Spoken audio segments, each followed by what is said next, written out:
ಮತ್ತು ಈ ಕ್ಷೇತ್ರಗಳಲ್ಲಿ ದೊಡ್ಡ ಮಟ್ಟದ ಕಾರ್ಯಕ್ರಮಗಳೇನು ನಡೀತಕ್ಕಂಥದ್ದಿದೆ.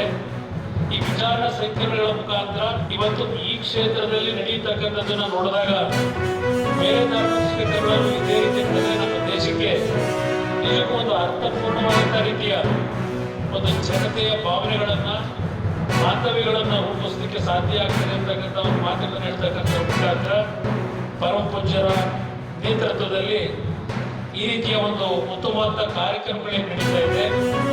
ಇನ್ನೂ ಇದೇ ರೀತಿಯ ಕಾರ್ಯಕ್ರಮಗಳು ಈ ಕ್ಷೇತ್ರದಿಂದ ಜನತೆಯ ಒಂದು ಕಲ್ಯಾಣಕ್ಕೆ ಹೊರಹೊಮ್ಮಲಿ ಇರ್ತಕ್ಕಂಥ ಒಂದು ದೇವರಿಗೆ ಪರಮ ಪೂಜ್ಯರುಗಳಿಗೆ ನಾನು ಪ್ರಾರ್ಥನೆ ಸಲ್ಲಿಸಿ, ನಾವು ಪುಟ್ಟರಾಜ್ ಅವರು, ನಮ್ಮ ಮಹೇಶ್ ಅವರು, ಅಂದಾನಿ ಅವರು ಇಲ್ಲಿ ಏನಿದ್ದೇವೆ, ಕಳೆದ ಬಾರಿ ನಮ್ಮ ಪರಮ ಪೂಜ್ಯರಿಗೆ ಮನವಿ ಮಾಡಿದ್ದೆ.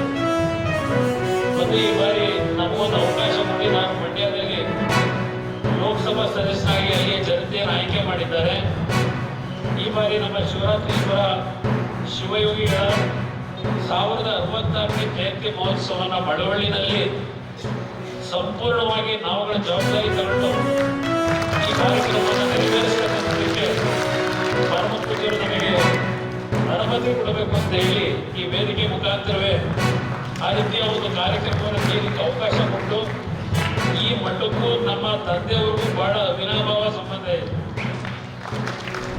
ಉತ್ಪನ್ನ ಮಾಡಿರ್ತಕ್ಕಂಥ ಬೆಳೆಗಳಿಗೆ ಒಂದು ಬೆಂಬಲ ಬೆಲೆಯನ್ನು ಕೊಡಬೇಕು ಮತ್ತೆ ರೈತರಿಗೆ ಪ್ರೋತ್ಸಾಹ ಕೊಡ್ತಕ್ಕಂಥ ನಿಟ್ಟಿನಲ್ಲಿ ಏನೇ ಜಾತ್ರೆ ವರ್ಷದಿಂದ ವರ್ಷಕ್ಕೆ ಇವತ್ತು ಜಗತ್ಪ್ರಸಿದ್ಧ ಆಗ್ತಾ ಇದೆ ಅಂತ ಹೇಳಿದ್ರೆ ಅದಕ್ಕೆ ಕಾರಣ ಪರಮ ಪೂಜ್ಯರು ನೇತೃತ್ವವನ್ನು ವಹಿಸಿಕೊಂಡಿದ್ದಾರೆ.